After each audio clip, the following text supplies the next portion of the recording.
All right. Hello. Welcome, everybody. I have yet another wonderful treat for all of you. And I've been looking forward to this for months. So today we are with Julia Balazs, who is a galactic astrologer. And we're going to hear what that is for any of you who don't know. But Julia, I first learned about Julia because I saw a recording you did with Pam Gregory, and then one you did with Heather Answorth. And I immediately loved your presence, and I loved your spirit, I think is the best way to put it. And then a few months ago, I think maybe in June or July, I was doing my praying and I got told very emphatically by the spirit world, ask Heather Answorth, to connect you with Julia today. Wow. And so I thought, really? And I triple checked, with my guides, and they said, yes, do it today. So I reached out to Heather and she said, oh, I would love to connect you with Julia. I think you two would get along so well. And then we connected, and I agree. We do. So it's really, really wonderful to be with you. And thank you so much for being here. Thank you, Martha. I was delighted to receive your invitation, and certainly when you connected, it was a no-brainer. Yeah, it always felt right to be together. So I look forward for our journey to start and see where it takes us. Yeah. Wonderful. Yeah. And I will say, so Julia does beautiful, she has her own YouTube channel. She does, she's a creator of galactic astrology courses, and you're doing me the wonderful honor of being a guest speaker in the astrology course that I will be hosting starting in February, which everyone is welcome to join, and we can talk a little more about it at the end. But so honored. I was told very clearly, I was given a very clear vision of who was meant to be part of that course as speakers, and you were one of them. And when you said yes, I went, thank you. So beautiful. So anyway, wonderful. So why don't we start with, can you explain in your own words, what is galactic astrology? Sure. From the experiences that I had over 7 years facilitating quantum healing hypnosis regression sessions with my clients, witnessing their journey of consciousness through multiple incarnations, not just on Earth, but in other worlds, other star systems, other planets, even galaxies. Like, our consciousness really is eternal, omniscient when we connect to that higher level of our being beyond time and space. I certainly know experientially that as our physical vessels die, our consciousness doesn't die. We continue, our journey continues. And astrologically, we can track the story or the archetypal themes that our individual souls choose to experience over many incarnations. I've been paying attention to that over the 7 years, while facilitating these sessions, witnessing the stories, whether through their current life experience or then journeying through their subconscious and looking at all the other incarnations. When I started paying attention to astrology and extending it not just to planets in our solar system, but also looking at stars and deeper space objects, noticing that there are puzzle pieces hidden in those connections, over a long period of time. When you look at huge amount of data, you start seeing patterns, and you notice actually there are keys that we can start using to develop something that can help people to remember and kind of reclaim their galactic heritage, because I believe we are connected to so much more, to all that is. Everything is energy, everything is interconnected. So this was a really long-winded way of getting to the point of explaining that galactic astrology, in the way we practiced it, when I say we, I mean me, myself, and I, and the students of my courses, is by acknowledging that as souls, we journey through cosmos through many incarnations, physical and non-physical, and we use astrology, galactic astrology, to offer us clues and validations to those stories that we feel innately. Many people remember these other lives, whether through spontaneous recalls, usually when certain transit hits on the nodes that awaken the memory from certain star systems, or people remember their other incarnations through regression hypnosis, through deep meditation, through their ayahuasca journeys or any other plant medicine. So they have these memory recalls experientially. And then there is always our, beta brainwave state, that part of our analytical, logical part that keeps doubting those experiences because we cannot really touch them or really prove them somehow. Yet with galactic astrology, we found over time that the proof is there. You can find those stories through the stars that are aligning to planets at a time of your birth. Because I believe through the many years witnessing so many stories that when our soul is incarnating into this physical reality, it is waiting for perfect time, for perfect alignment, where stars that our soul is connected to through experiences is when those stars are in perfect geometrical and mathematical alignment with our planets, with our solar system when we are being born. So if it is important for our soul in this incarnation to retain strong connection, let's say to Pleiades, we will be born at a time when one of the planets is in strong alignment with the Pleiades, usually either if it's rising or setting, like in some way, shape or form, Pleiades will be astrologically and astronomically dominant in your natal chart. So it's like that. So we acknowledge the journey through cosmos, and we acknowledge that we are connected to stars. We acknowledge that we are connected to greater cosmos, and we use not just astrology, but also intuitive tuning in to our soul records to find information that is most relevant to support our evolution of consciousness. And I just want to say that while we use this galactic astrology, the big point also is that we also acknowledge that it's just a stage that we need to kind of grasp onto to help us release any limitations of our human conditioning based on trauma over many generations, when suddenly people realize that actually they're so much more than the product of their immediate environment. Suddenly their frequency expands, they feel more higher vibrational, their heart expands, they feel connected to much more, and that starts shifting their reality. They start healing, they start releasing the limitations of who they thought they were. So for time being, this stage of galactic astrology experimentation is really important. It really helps them. And then at some point they realize they can also now release their labeling themselves as star seeds, because the next stage after that is just being connected to all that is. And it doesn't matter whether you're Pleiadian or Arcturian or any other, you're galactic human here to bring experience of unity in the physical reality, helping to heal the DNA of human avatar, and just co-creating something beautiful in experience with everyone else around us. So they're just like stages of our consciousness evolution and expansion. So complex and simple at the same time. Yeah. Say that last again. That it's complex yet simple at the same time. Yeah.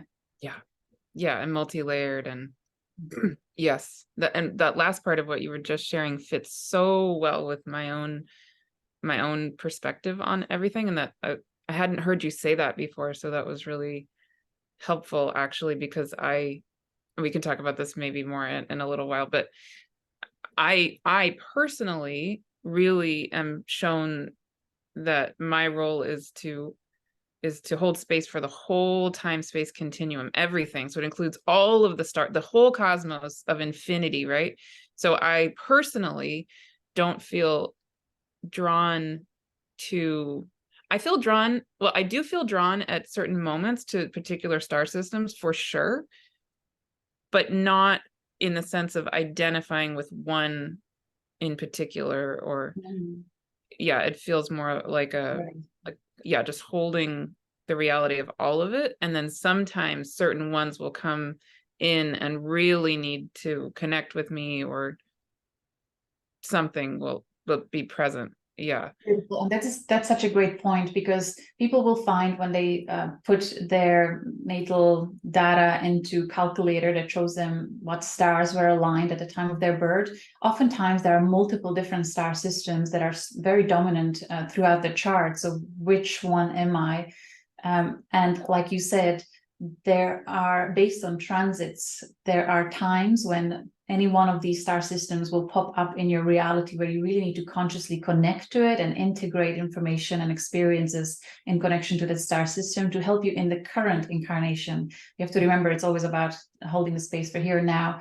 So they come up at different times. So it's not like we have to create a hierarchy of which star system is better. It's not like that. It's more about supporting us throughout the journey at different times for different reasons. Yeah. Exactly. Yeah. I mean, for example, I was just taking one of your courses 2 months ago, and I just tuned in. Okay, what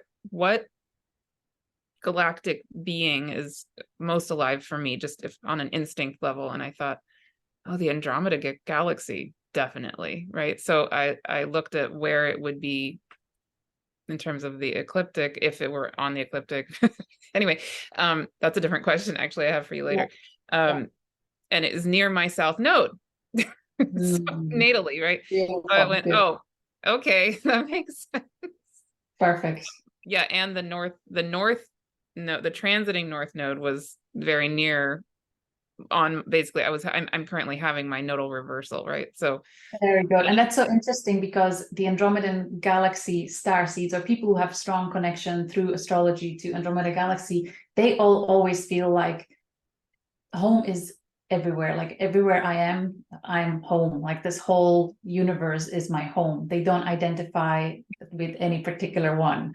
And they're really good at just holding space of peace and grounded presence amidst chaos. And really, I feel this Andromedan frequency is going to be very, very strong, especially next year, for that particular reason, that we are overwhelmed with information and perspectives and opinions, and Andromedans are really good at holding space and being centered while everything is shifting and changing all the time. So it's such a beautiful validation. Thank you. And that's exactly what I'm told my role is, literally, is to hold space for existence while this whole chaos does its thing. I just think it's supposed to just be steady. Yeah. Yes. That's so fascinating. Yeah, so in a little while, I would love to talk more about, like the current galactic astrological phenomena that are happening and you see coming up. But before we get there, I would also love to hear about your journey. So how did you come to this point? Whatever you feel comfortable sharing about you and how you got here. Yeah, I kind of briefly touched on that already, that really the story with the galactic astrology started when I had the privilege of holding space for people that really opened up their most vulnerable parts. And I was into astrology since my early years. I learned it in the big city library through books that were in Slovakian language. That's where I'm from.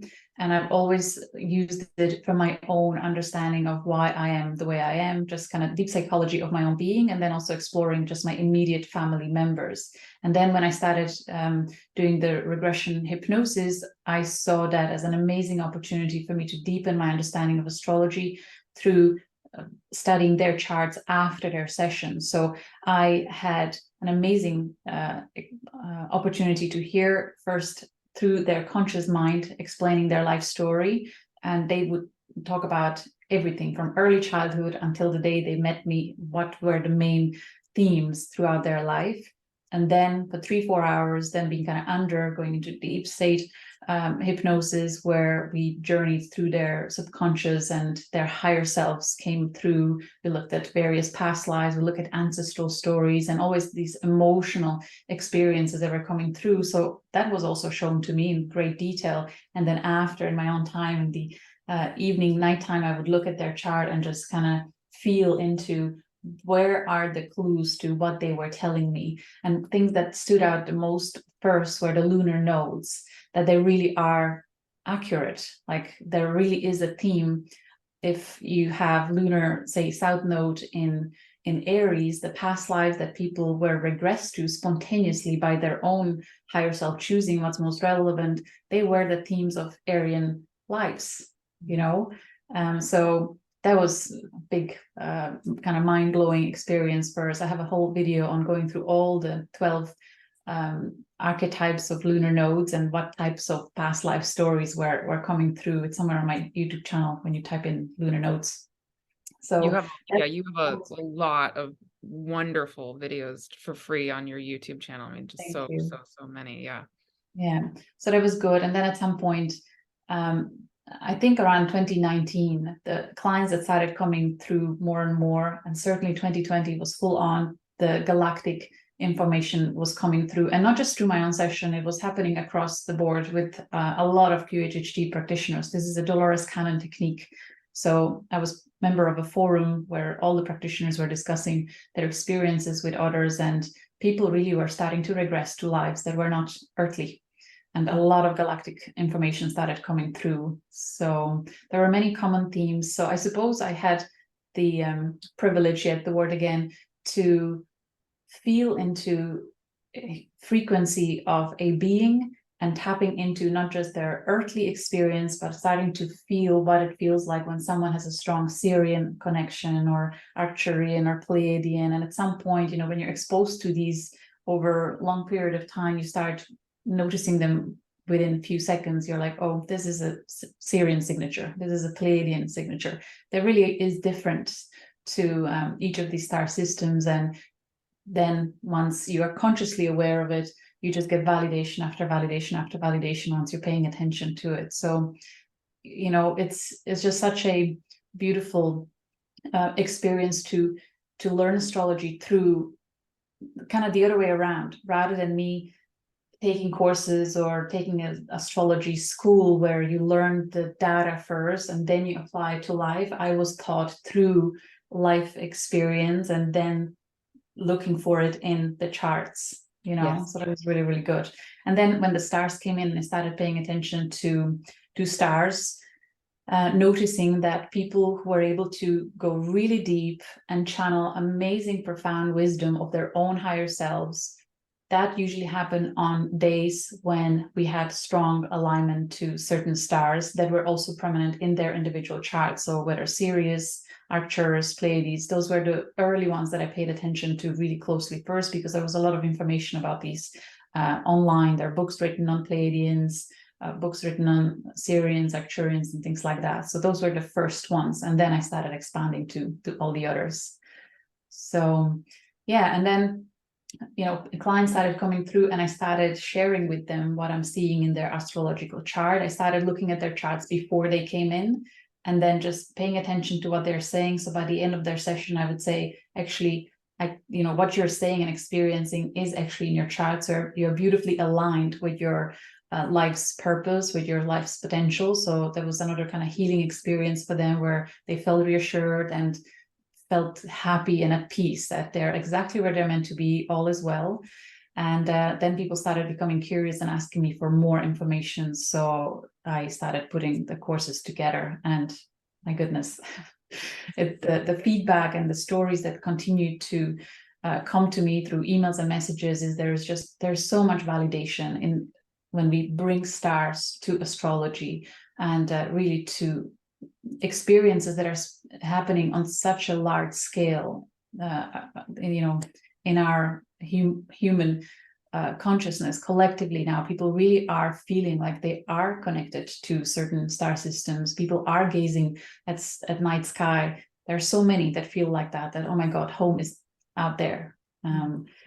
So the usual feedback usually is that you gave me the missing puzzle pieces and I finally understand why I'm here and what's my purpose, and that it's really important for me to anchor the frequency of love and peace and wisdom amidst the crumbling structure that we are all witnessing collectively. So it just brings a lot of healing and encouragement for many people. Yeah, absolutely. So something I've been thinking about a lot, I'm curious to get your perspective on this, is I took your course, then I've been taking two other star related courses because I feel very called to learn about them. And something I've been thinking about with regard to the stars, but also just with regard to astrology in general, is kind of like you said. I would say, from my perspective, the majority of the approaches to learning astrology, I'm realizing, are pretty mental, like very in the mind. I mean, my background is mostly in evolutionary astrology, and I'm realizing there's so much depth and richness there, and my life was changed by it. Absolutely, I'm not denying that in the slightest. And I'm realizing how much like, let's say, learning about Venus and evolutionary astrology can be very, very cognitive. Um, and so also when I'm noticing various people's approaches to stars, it seems like there's a wide range of the way that people can interact with the stars or the planets or any of it. It's like there's one version, if I'm going to make it into extremes, there's one version of thinking of any cosmic entity as an object, right? I'm going to learn about XYZ planet or XYZ star, and I'm going to be able to describe it, and I'm going to be able to repeat information I've learned about it, which has its place and is definitely part of, I want to learn, certainly. And then what I personally feel much more drawn to, and I feel this in your own energy, is what I'm really drawn to is much more the being or the essence or the light of every cosmic entity, right? So for example, I mean, okay, so this is my reflection of you, but I don't know you very well, right? So you correct me if I'm getting this wrong, or I would love to hear anything you have to say about this. My sense of you is that you are so connected with light. Like, I just experience you as having so much light coming in, and you're very light-filled being in my experience, which is part of why I'm so drawn to you, right? So why I resonate so much just by your presence. But when I imagine you tuning into these star systems or anything in astrology at all, my sense is that you are connecting light with light, or something along those lines. So I'm just curious to hear about your own personal way of being. It doesn't seem like a mental thing. Maybe it partly is, but anyway. I hear what you're saying. Really, Yeah. really good point. Yeah. And yeah, I'm glad you're bringing it up, because what I've noticed after I published my courses, and people every now and then would mention a name of someone who has a book on stars, or like ancient astrologers talking about different stars. And then when I looked at that, and when I read that information, it felt darker, it felt lower frequency to what I've been experiencing. Like it feels different. Like I would look at it and I would spend only, I don't know, 20 minutes, and I couldn't anymore, because it just felt outdated. It Yes. felt or maybe just not in resonance with my being, maybe for a reason that I perhaps didn't realize until now. So what I'm guiding the practitioners in the bigger course, the Galactic Astrology Practitioner course, is to tune into stars with a clean slate, and in particular when they're tuning for different clients, because we're noticing that our brain is able to tap into past, present, future really in a quantum way. That's why we call the modality quantum soul guidance, where every star, we realize, and its planets and moons, they have also their past, present, and future. So Yes. we can, like, for example, Orion star systems, they have a lot of drama there, but there is also a lot of peace before the wars and a lot of peace after wars. So where are we tapping into? My light is flickering. or Draco constellation and its star systems. There is a lot of bad reputation there, but anytime I tune to it, I connect to something very ancient and very in tune with archetypal organic energies that are governing our universe. So it's really up to each individual whether you tap into the shadow side or the light side of any star system, any being, any entity. And also when you mentioned that, there with traditional astrology or with certain teachers, the celestial bodies are considered being objects, whereas in my experience, through witnessing people regressing to them feeling like they are the star or they are the planet, like they felt, and there was so much high frequency and pure consciousness of source like, but they would literally say, oh my God, I'm a star. And they would just bawling,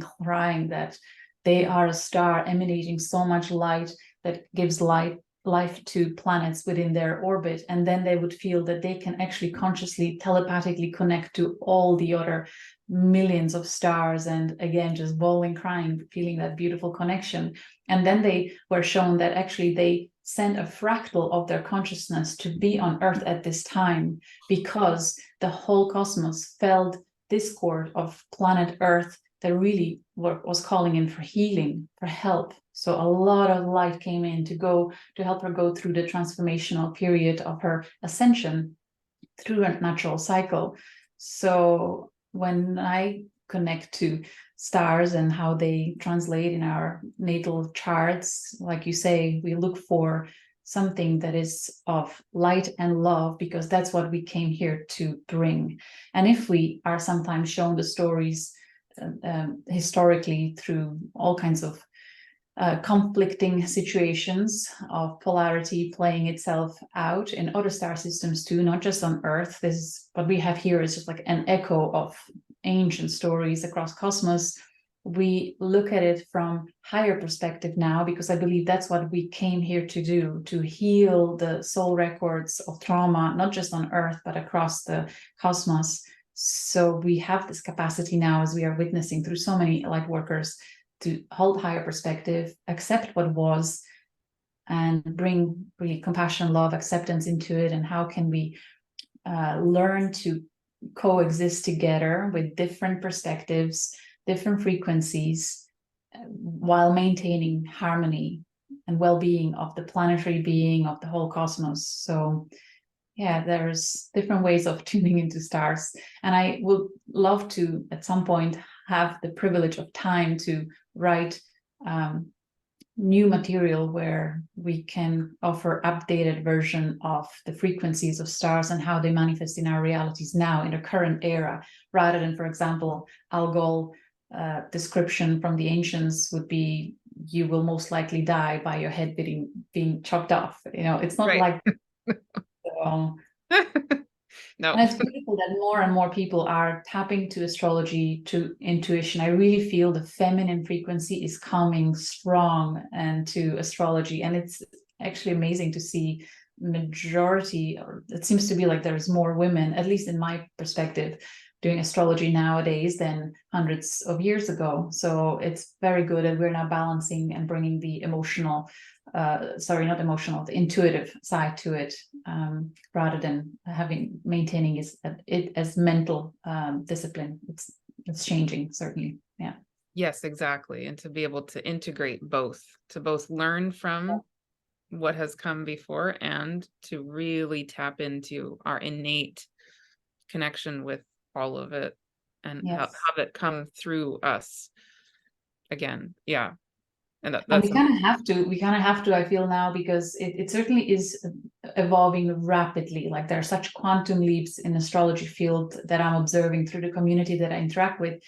In such a short amount of time, we started paying attention closely to stars.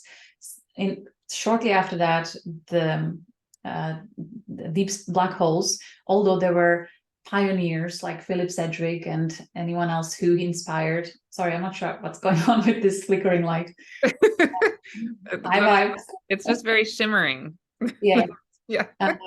we started more and more, many people now are paying attention to the galactic center, super galactic center and beyond. We have those included in our calculator. Now, the Kuiper Belt objects, we started looking at them and adding stars to, so what does it mean if I have, like Sedna now is conjunct Pleiades, and Sun Mars conjunct Alpha Centauri. So a lot of those star seeds are being activated and healing their story of betrayal they've experienced through masculine energies, and depending on which house it is in your chart, it either happens through the collective or with your father or partner, or it's just so amazing to see it, how it really is like things are coming to surface in relation to Pleiades, to Alpha Centauri, if you tap to that, or you see it as something that happened on Earth, but actually it goes beyond that. So it's really cool. And just yesterday we had a conversation in our community where practitioners are starting to attract clients that are connecting to other galaxies. So we have a whole list of galaxies that for now we're just shown a glimpse, but we cannot really fully tap into the records there. And we believe it's just about timing that, you know, little by little, but it's expanding into crazy lengths. So beautiful. Well, and that taps so much into what I've been getting told in my own praying. I was just talking about this with Heather Ensworth a few days ago. Also, just, I think, well, anyway, I have the sense very strongly, I get told very strongly that astrology is needing to rebirth itself through each of us, right? Not through like one guru, not through one particular teacher who knows it all, but each of us as divine conduits of existence. Yes. Yeah. So that's so exciting. I would love to get even more connected with your community, because it sounds like there's a lot of overlap and what's coming through me, and also what's coming through the people who are in my community is, I think a lot of us. It's for sure happening collectively, and that's what I've noticed, that while I was at home doing my experiential exploration of galactic astrology, after I published the course, I received emails from many others that were also doing the same thing within their own sphere of consciousness, not being exposed to existing materials, but we all individually were guided through experience to explore this through tapping in intuitively. So what one of us is experiencing, there are hundreds of others experiencing. It's just beautiful to see that as a collective we are so rapidly advancing in our connection and connecting to cosmos. And just, you know, when we do it just intuitively, I don't want to say just intuitively, but when you have astrological data kind of backing up what you're receiving intuitively, it's just such an exciting, for me, it's a thrill. For me, that is the high of my life, to see those kind of peaks behind the creator's curtain, seeing like, oh my God, that's like, there's such an amazing intelligence there. I live for those high moments. Yeah, absolutely. And I just insert a very short sort of little caveat in that. One thing I also feel is so important at the same time as this is happening, and it is so exciting. I love it. I like get on fire with it, but and it does seem absolutely crucial that we have ways to stay grounded, and that's something I'm also observing, is that I won't tangent about that. It's just, I can't say it often enough, and I repeat it a lot in my community, to take breaks from this type of mental quantum kind of experience. And I notice it with myself regularly, like every few days I just want nothing to do with any of it, and I just here now, going for a walk and really being present. It's absolute must. Thank you for absolutely. I have days where all I want to do is be with my kids and watch ridiculous movies, and I don't know, go to the beach, and definitely.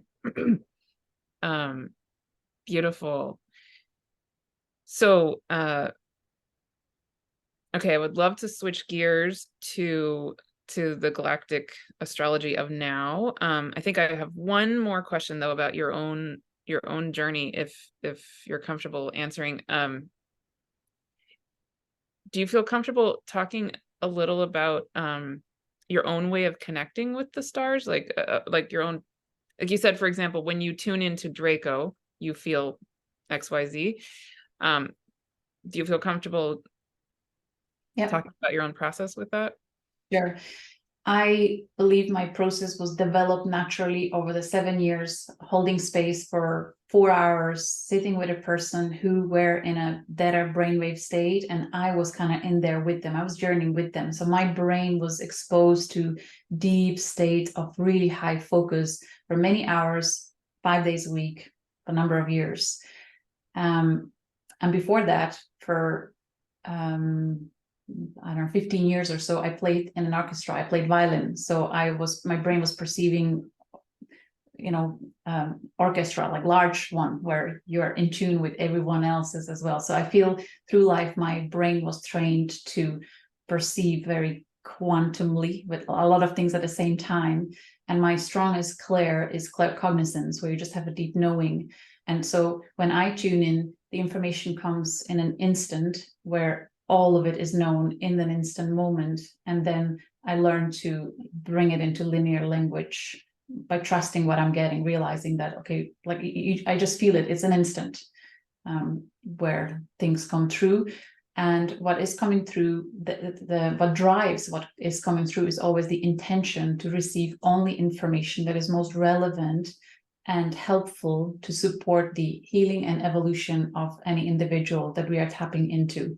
Because earlier on, when I didn't have this pure, clear intention, I was getting all kinds of just entertainment stories there, where you receive a lifetime story and it's like, what do you do with it? Like, kind of really apply it. So I recall that moment when I said, okay, I don't want, like, don't be wasting my time with just entertainment stories. I don't want them. Just give me what is most important at this time. So that's what's happening.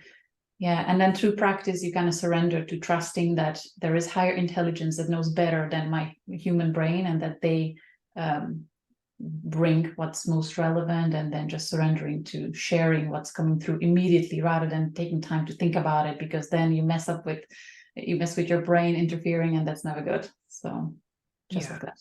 What about you? You want to share yours? My yeah, sure. What I was gonna say, I'll say what I was gonna say, and then I guess I can answer that. Because it's related.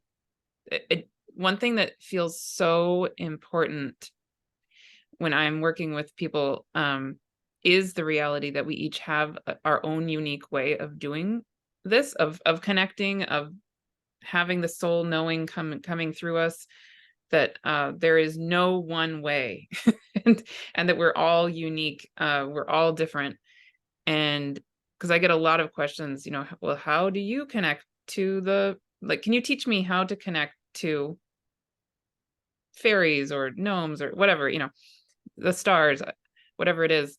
And I always say, I cannot teach you my way, because it's how I'm particularly wired, but I can hold space for you, for the wiring in you to basically connect, right? And then you will light up and you will find your own way. So that's a huge part of what I do, is holding that kind of space. For me personally, I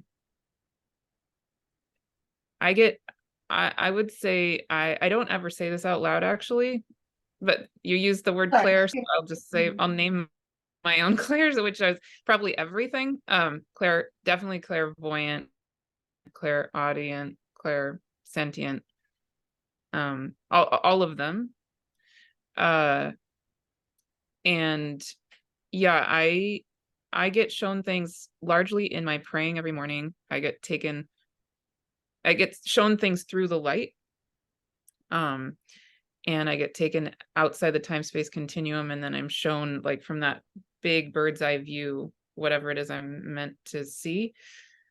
And that includes like relationships between stars and relationships of all of existence to itself.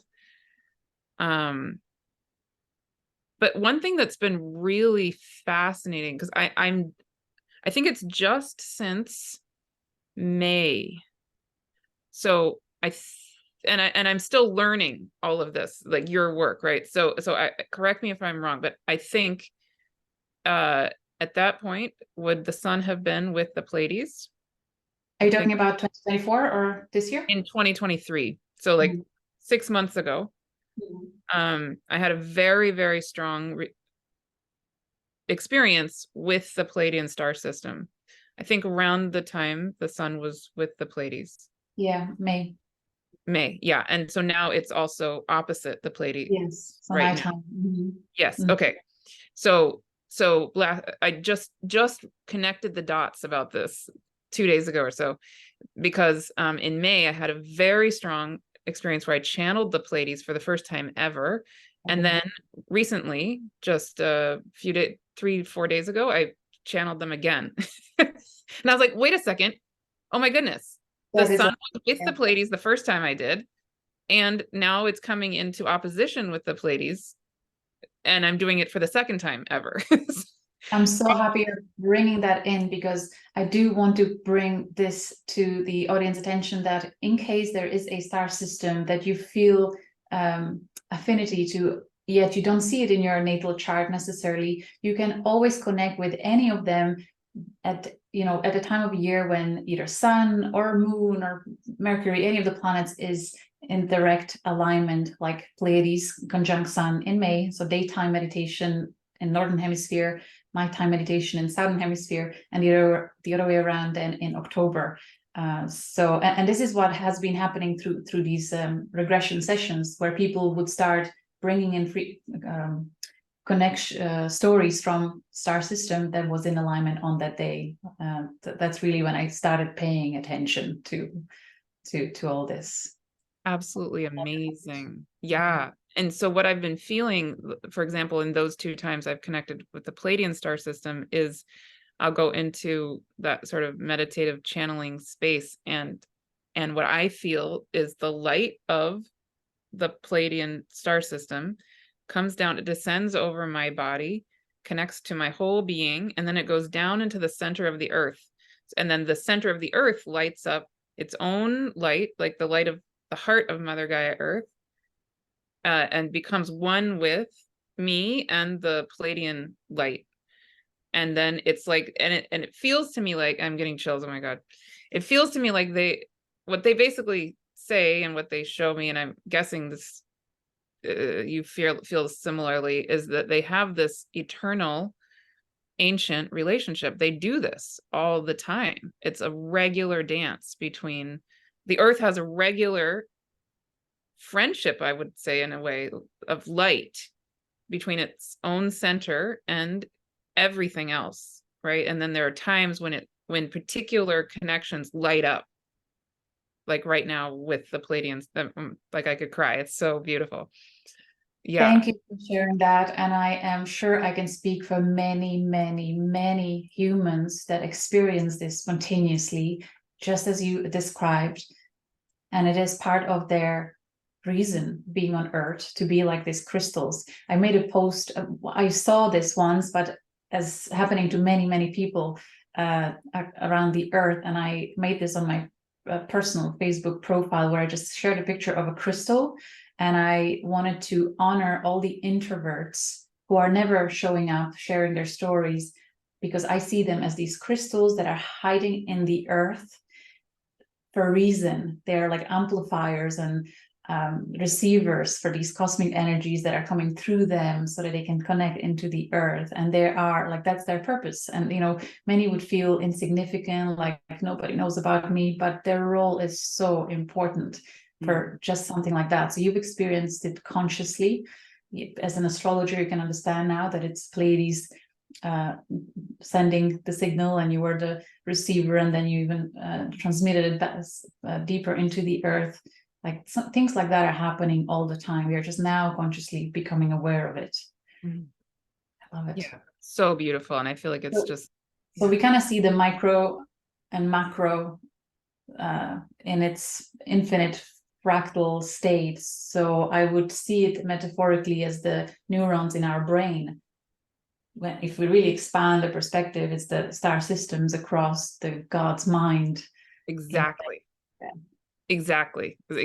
And that's another thing. We could have, days of conversation about all of these things. Yes.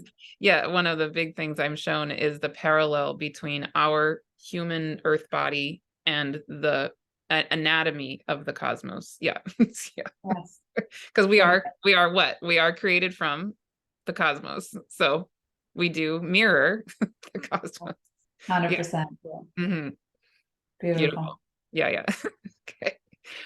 Wonderful. Okay, By so the way, the practitioner course has a whole module on figuring out what's your clair and then develop that. So we guide practitioners who go into the course to figure out their own way to tune into stars and soul records and astrology.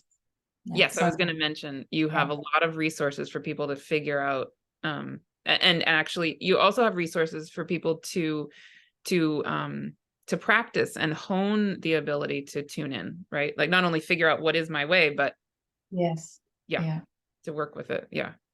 Wonderful. So good. So, okay. Yeah. So I would love to spend a few minutes,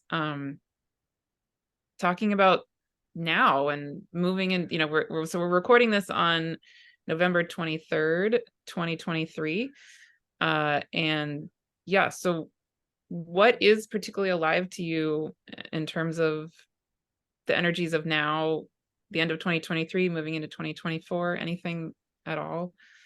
That Andromeda frequency that I've mentioned before, that, it's becoming more and more obvious to people how important it is to maintain the connection with their own inner being, rather than being constantly exposed and just being taken by the current of external events.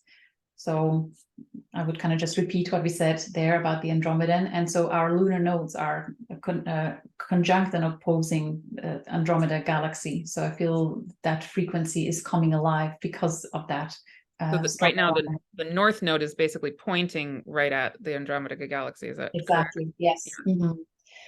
And then the Sedna that I've mentioned right now as we speak, that Pleiadian and Alpha Centaurian connection. For me, I've mentioned this, I think, in other interviews, but the Pleiadian frequency that Sedna is now channeling through her is about the kind of very positively focused, wanting to see the best in everyone and everything, in a way almost naive in its shadow side, and giving second chances. And Sedna Stories was about her actually then being used and misused, like her power was taken away because she trusted or relied on external support. So that Pleiadian historically story, and I see it with so many humans that have strong Pleiadian alignments, they are like that. They are just this hopeful, eternal optimists,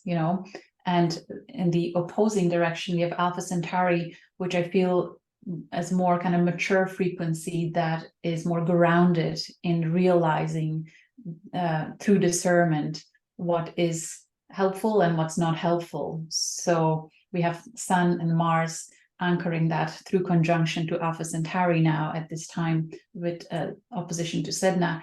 So Pleiadians, starseed, now have the opportunity to review their trauma related to being misused or trusting false light, perhaps, or pretense intentions, and now realizing how to take their power back, how to become more grounded, not losing their beautiful light, their beautiful, positive, idealistic, visionary essence that is so potent, so important in co-creating new earth or evolving. So not dimming that, but learning how to be more grounded and discerning about what feels off, what doesn't, really fine-tuning their intuition. So that is very potent, I feel, at this time, as we record is till the end of the year, I would say. And then another thing that I'm noticing that I was thinking about is Pluto is at the end of Capricorn and will hit 0 Aquarius 3 times, I believe, next year. That is aligned to Lyra, one of the Lyran stars called Alad-Far.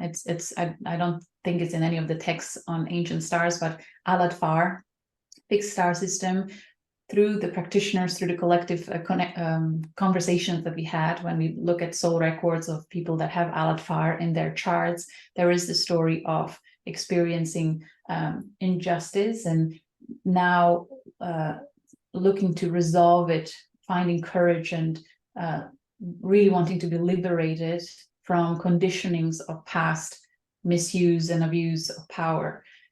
So we are not just experiencing this in this reality, but actually it's an echo of Lyran humans from aeons ago that were going through the polarity games in physical reality like we do now. So what we are clearing personally, experientially, is actually clearing a lot of records across millennia. So that Lyran frequency is coming strongly through that Pluto at the end of Capricorn and early Aquarius.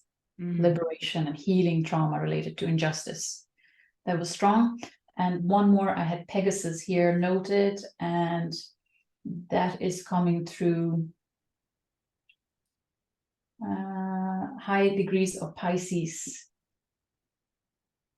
What is in high degrees of Pisces? We have Saturn and Neptune in third decan of Pisces. I always paid attention to decans as well. First 10 degrees of the sign is connected more to the physical experience.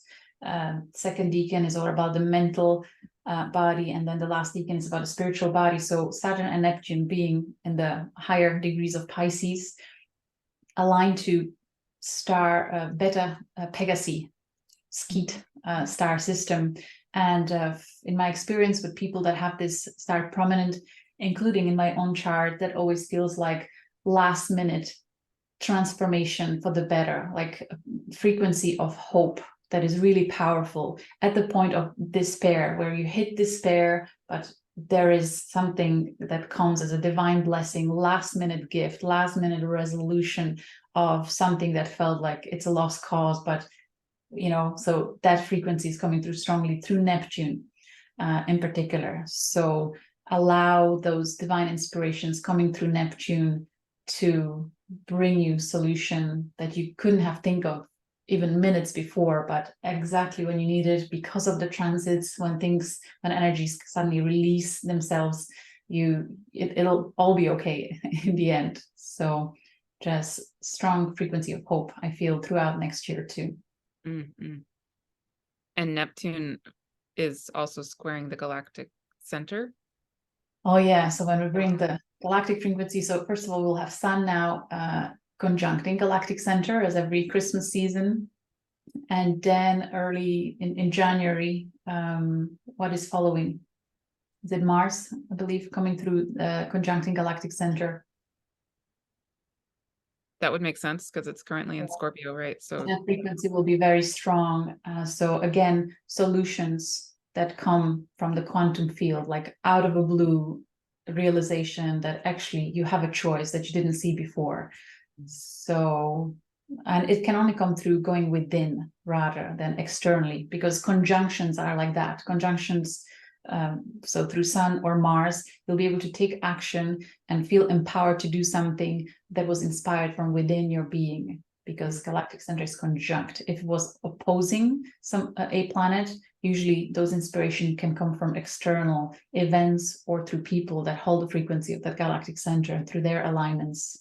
So beautiful. I often think about the opposition, let's say, to the galactic center when something is sitting at the end degrees of Gemini, right? And so I've often felt into, okay, well, clearly there's a relationship here to the galactic center at the end of Gemini because it's opposite the galactic center. That's really interesting to hear the way that you think of it. Yes, got it. So when you think about it, the person that holds the high Gemini frequency, they always look out to the Sagittarians, high Sagittarian frequency, as someone that is really wise, that holds much higher frequent wisdom, whereas Gemini always likes to explore a lot of different data, but not really in depth. So they feel inspired by the opposing galactic center. Oppositions draw our attention, so that we can start learning to integrate them into our being, like we're inspired by that. That's how I'm noticing whether stars or deep galactic points playing out in our consciousness and through experiences. Does that resonate? Yeah, absolutely. That's really beautiful. I have one more question, if that's okay. Sure. So you did a whole video with Pam Gregory and a whole video with Heather Ensworth, and I will link the videos to this video for people who are interested. Where you, so I won't ask you to go into all of this because people can refer to those other videos, or I'm sure you've done other things as well. But where you talked about the distinction between the galactic center, so there's 27 degrees of Sagittarius. Yeah. Do you know what I'm about to ask you? Yep.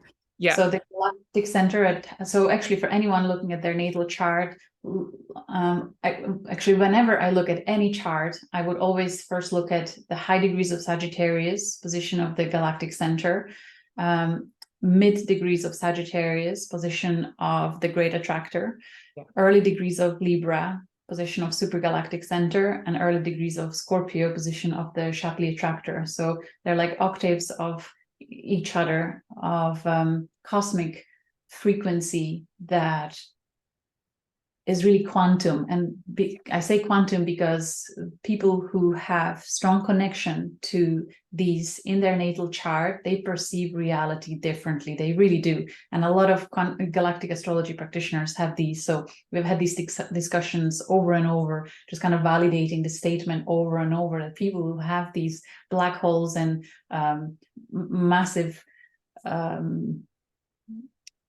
gravitationally powerful points in cosmos in their charts, anchored by planets, so in conjunction or other alignments, they really are always pondering the meaning of life, and they're receiving ideas that people who don't have these in their natal charts, they never think about those things. They think about their shopping list, what they'll watch later on. They never think about the bigger picture. But people with these supracosmic points, as I like to call them, in their chart, they are wired to connect cosmic energies really powerfully, really strongly. So when we have Sun transiting these points, or you can even start playing with the moon's transits, because that's the fastest, once every 28 days, moon will hit any one of these points. So you can start paying attention to, okay, if I set the intention to meditate, go within at the time when moon is in high degrees of Sagittarius, conjuncting galactic center, is it easier for me to receive divine inspiration to offer solutions in my evolutionary journey at this time, and just see what comes in. But as Philip Sedgwick, and through many experiences, he has pointed out that when you are meditating on or tapping into these supercosmic points, it's so mighty, such a expanded state of being and consciousness, that it's then when you get out of that frequency, you probably shift to alpha and theta brainwave states when you're really consciously connecting. When you then bring it into beta brainwave state, it's really challenging to explain it in linear sense and apply it in physical reality. And if you receive an inspiration, it will take you usually 6 to 9 to 12 months to actually see it manifest in physical reality. I went to have an acupuncture done last week, and as a gift, I did a super quick reading for the guy. There's a longer story where we've met before, and it was meant to happen years ago, and then it didn't. So now I did, and he did have. He had 3 of these supercosmic points conjunct his planets, and he confirmed that, yeah, he thinks like that. He received these inspirations. He has a really long-term vision, and he's able to see how any decision of his life will have impact, how it will unravel over many, many years. Like instant moment, he will see how it ends up. So he has these like 3 of multiple options in his life, where each decision creates different timeline, and how it is for him to navigate something like that, and that it usually takes 9 to 12 months for him to actually complete something that was shown to him in an instant moment. So that's the power of these super points. Does that answer the question? Yeah, my Neptune is at 16 degrees of Sagittarius, and on my IC, which is 14 of Sagittarius, and then it's in a T square with my sun at 14 Pisces and my moon at 11 Virgo on my ascendant and descendant, right? So that Amazing. I wanted to ask right you, there. I sense it from you based on everything, and how you communicate. I knew you have to have some of these super cosmic points prominent in your chart. So the great attractor, so the third one in line. So super galactic center, super galactic center, the great attractor that is pooling 30. Actually, no. So galactic center, we are revolving around it with everything in our galaxy. Super galactic center pulls 30 plus galaxies around its center. And then the great attractor, which is prominent in your chart, is pulling X amount of galaxies. And then the Shapley, we can't even count and comprehend it. Yeah. And So for Shapley, so early degrees of Scorpio, for anyone, when you look at where that's in your chart, is it possible that you have life's experiences, engagements, and events that somehow are influencing everything else that's happening in your life? Because Shapley attractor is a force of mighty power that is influencing everything that we know, whether we realize it consciously or not. So that early degrees of Scorpio, and especially when people have planets there, it's this very powerful force behind the scenes that is moving everything, the revolving around the principles that are sitting there. So it is something, for me, it's certainly like that. I have my Saturn and Pluto sitting there, and it's in the 6th house. So it's all about always thinking about, whatever I do has to have a meaning or purpose in order to serve others. Like 6th house for me really is the service to others, but also my daily choices, daily routines. They're impacting everything I do so hugely. So I have to be like hyper aware of my Saturn and Pluto and all the karmic lessons and everything, because Shapley is sitting there too, magnifying everything. So, and I've meant to ask you this for months. So what's your feeling then about 2 degrees of Taurus, for example, right? It would have the opposition of that.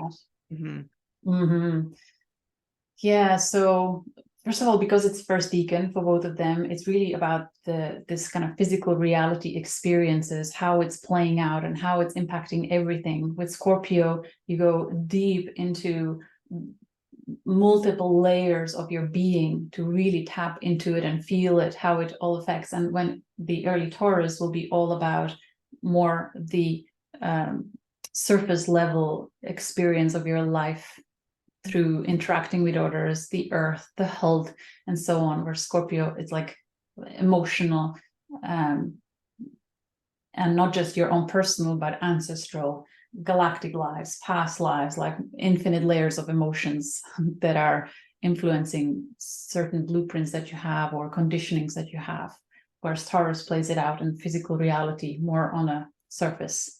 Does that resonate? Yeah, no, yeah, yes. And there's so much more there. I mean, the Shapley because it's a position, actually, if we unwrap it a little more, is, that Taurus will be experiencing things the way he's used to, but he will always look out for or wonder, because Shapley is calling the attention towards, think about why you are the way you are, why you are living what you're living. There are hidden forces inside you that are driving what you're experiencing. So the opposition is always driving Taurus to evolve through understanding the deep hidden forces that are propelling him through life, being inspired and then kind of integrating it, because the oppositions and conjunctions, like, they want to meet in the middle somewhere, learn from each other. Yeah, beautiful. And my last question, I think, is so the South Node is transiting Libra right now, which means that by the end, about a year from now, the South Node will be at 2 degrees of Libra. So the nodes will be activating. Is that Supergalactic center? Supergalactic center? Yes. Any feelings on that? Yeah. So with supergalactic center, because it's in Libra now, decade ago it would have been late degrees of Virgo, so that was a different frequency. It was all about perfectionism in terms of gathering information into infinite amounts, like the black holes. That's another way they manifest, it feels like it's never ending. They always consume through the experiences. Like there's just never end to the story of that theme that you have with the super cosmic point in your life. So with that early degrees of Libra, it's more about the relationships, balance, harmony to the extremes. So that theme, you know, it seems for all of us through the comments that people are making is that we are experiencing so much in such a short amount of time, and we're going through realizations and experiences so fast, so rapidly, like becoming really acutely aware of the patterns that we have. And when that will hit the super galactic center, it'll be even more so. So I feel we are being trained. This really feels like a mastery school in action, where we're trained through experience to really master relationships through multiple exposures to it. And it feels like this black hole that continuously is bringing it through, but it's going in a spiraling motion. So yeah, I would say it'll just continue. The relationships will continue to either drive us crazier and crazier, but in actually driving us to go inwards to find who we are, what's our center, and from there return to sanity. Right. So beautiful. Would you like to add anything to that or comment? No, it's just I'm just in awe, taking it all in. It's so I just love the way that yeah, when we connect to literally the cosmos, not just our solar system, there's just so much more depth and everything comes much more alive. And yeah, often when I pray and I sort of ask about astrology in my praying, the spirit world laughs because they say, I mean, come on, the cosmos is literally infinite and you guys look at like 12 things, you know, and then they're like, and we acknowledge it's a fractal. It's all good. Like, keep doing it. Yes, definitely keep doing it. You're meant to do it. And just remember, it's really funny because I'm so glad you're mentioning that, because I was at one point I prayed to receive guide to be appointed guides that can help me continue to develop it, and I received very similar reaction to wow. To just to realizing exactly what you said there, and so I laughed and I told them, okay, I get it, but I have so much fun with this. This is that it's just something so riveting. It's such a great word for it, about discovering these things, that I want to continue to do that. So I made my peace with them actually saying, you've got to just figure it out as you do, because you need everything that is human to help you kind of navigate it. Like they just let us play, but Yeah. it's different from their perspective, exactly as you said. Yeah. Yeah. But what I feel in you and in your work that I value so much, among many other things, is that it feels to me like you're helping for us to hold this vast space, to really come to remember all of life, right? Not to stay so focused on this one tiny little point of our solar system or ourselves or whatever it is. I really feel you as a pioneer who's a cosmic being, you know, a light being who's holding some space that is absolutely crucial for our world. And I personally have already benefited so much from it. And thank you so much for the recognition. As you were saying that, I saw us in future laughing at this period of our life, reflecting, oh my God, we had so much fun with all that chatter about astrology. It was like, that was fun. But at that point in future, we were like, this is just, it's no longer relevant. Like we just are having fun with co-creating whatever fun experience and dancing, or I don't know what we will do, but something really basic and beautiful and good. But this is, yeah, like I believe we are embodying the transits really through the experience that we have now with the galactic astrology, how passionate we are about exploring it. It's based on what we see in the sky. So it's just a stage that we are having fun with, that helps us awaken and remember and reclaim who we really are, why we are here, So It it's feels fun. like one portal to the remembering of who we are, like Yeah. one doorway, one of Yeah. many. Yes. Yeah. Yeah. Hmm. Beautiful. Amazing. So Thank good. you, Martha. I see you too. Hmm. So, all right. So I would love for you, yeah, can you share with people anything that you would like them to know about what you do, how to find you, the courses you offer? Thank you very much. So everything can be found through galacticastrology.com. There are tabs to all the courses that I have, the YouTube channel that offers plenty of free material, including information through the practitioners that completed the course, who are really as passionate as me and more about this topic and really diving deep into dedicating their time to serving others. And the calculator, people can actually see Yes. what stars are aligned to their chart. If they go to Free. That's galacticastrology.com for free, they go to chart and put in their details, and they can see what was on the sky when they were born. So they either take time to study themselves, and those who don't necessarily have time for it but are really curious, I so encourage them to review the list of certified practitioners. And when you feel your heart expanding, when you review any one of them, like that's your person, follow the excitement in terms of whenever you're choosing any astrologer, really, or any practitioner that is there to help you, because those sessions are really the most amazing. If you contact someone who maybe drawn you in, whether with good looks or great website and whatnot, but you don't feel really energetically the excitement, it's not necessarily your person. Like, go with those that where your heart sings, like, yay, I want to connect with them. you know yeah, and I think that's that. well, and I just want to say one thing that I love so much witnessing how you're holding space for your work is and then I'm shown a vision that's very similar from my work, is that I absolutely love, first of all, just how you as a human are so humble. I mean, amazing, just Yeah, amazing to me. thank you. Second of all, you in your work, you are putting so much attention on the practitioners coming out of your courses, right? And particularly your practitioner course. But on your YouTube channel, you now are featuring a lot of the practitioners in your course. And so I really feel, I just so appreciate how you are emanating not so much a need to be the center of attention. Not that you shouldn't be. You should be also in and out, you're in your own right. Absolutely, you should be.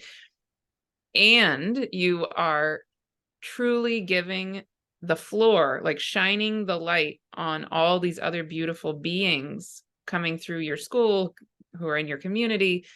And I mean, I could cry again, because that is exactly what I'm being called to do also, is that I feel so strongly that I'm not here to be a guru. I am not here to be the top teacher person that people need to, emulate and become a mini me. That would not be happy for me. I don't want that. But what I really am told is, first of all, that astrology, like I said, is trying to rebirth itself through each of us individually, and that there is this like beautiful glowing gem that is each being, right? That's each person, that is needing to have space held for them so they can remember that of who they are in themselves, and let that birth onto the planet. And so I rarely, I can't think of anybody else actually who I know who is doing that for people in their course or their community, other than you at this moment. I'm sure there are. I'm sure there are. I just don't personally know who they are. Thank Yeah. you for that recognition. It just all happened very naturally, but the vision I always have is me holding the door and people are coming through. That, like, I always have it. I wake up with it and I'm just holding the door open. Wow. Wow. So I guess that's how it manifested. But what what came to me as you were speaking is that I believe there will be such a high volume of individuals that will resort to astrology guidance, astrology slash intuitive guidance in the next decade. There'll be such a huge volume that's why we have so many being ushered to be prepared to serve high volume of individuals. And I do believe that astrology will become part of school curriculum within the next decade or two.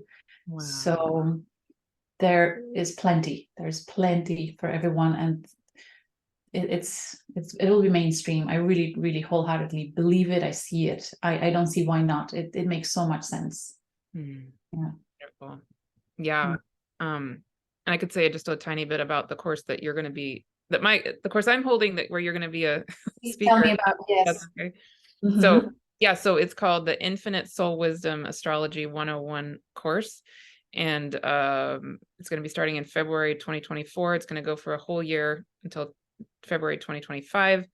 And so I'll put the link with the video so people can find out more information in general, but really the purpose, it's soul guided, spirit guided, spirit led, and all shown to me by the spirit world of how to hold it. So it is a course where I will be teaching astrology, but what the spirit world calls it is actually a portal of remembering.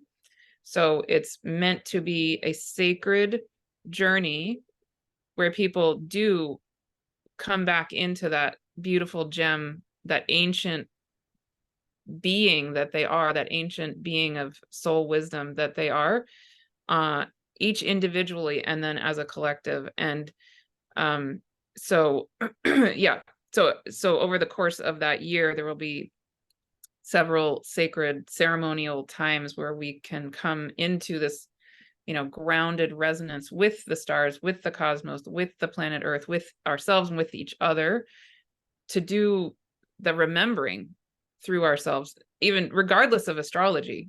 And then in addition, through the year, I will be teaching astrology from the evolutionary astrology perspective, but weaving in some shamanic astrology, other perspectives that I resonate with. And then there will be some wonderful guest speakers. You, Heather Ensworth, Kelly Hunter, and Chris Skidmore will be doing a monthly, the three of you will just be doing a one-time guest talk. And then Chris Skidmore, who is also an astrologer and a psychotherapist and very into mythology, he's going to be doing a monthly gathering to dive into the mythology of whatever we are talking about that month. But it's really meant to be not so much a cognitive thing. It will include a cognitive experience, but really meant to be mostly the coming through our own being, each to remember, to let astrology rebirth itself. And then I see it's the beginning of a 3-year course, actually. So year 2, I would imagine, probably will incorporate much more of the galactic and the star stuff. And by year 3, the vision I have is that it'll become similar to the way that you are holding space for the people and the practitioners in your community to really birth themselves into the world. That's year 3 in my version. So really, I love. You also work a lot with the asteroids, right? And yes, I feel people are hungry more and more for learning about those. So would you incorporate those in the first year, would you say, or second? Yeah, more like second year. And also I have a goddess series that I held this year where the people can still purchase if they wanted, talking about a lot of the goddess asteroids and not asteroids, like things like Sedna and I think we did Erisina. So some things that are not asteroids, but yes, yeah, a lot of those are in there. So exciting. So honored to be called to connect with you at this time. I got a chance to watch your recent video on where you zoomed into 2024 and what you feel is coming through strongly, and that you spent several weeks preparing a document where you looked for certain dates where certain planets are aligned, where the energies are really, really potent. So I'm where can we purchase those documents? Is it? Yeah. online Yeah. or- Yeah, it's on my website, or on my Teachable site. And I can put a link here. And yeah, I'm holding a Astrology of 2024 workshop that comes with those documents if people feel called to come to that workshop. And then one thing I would love to mention also is I'm holding a free gathering on the December solstice, December 21st, which will be live and recorded. And I would love to have anybody and everybody join that. The purpose of that gathering is not really so much about astrology at all.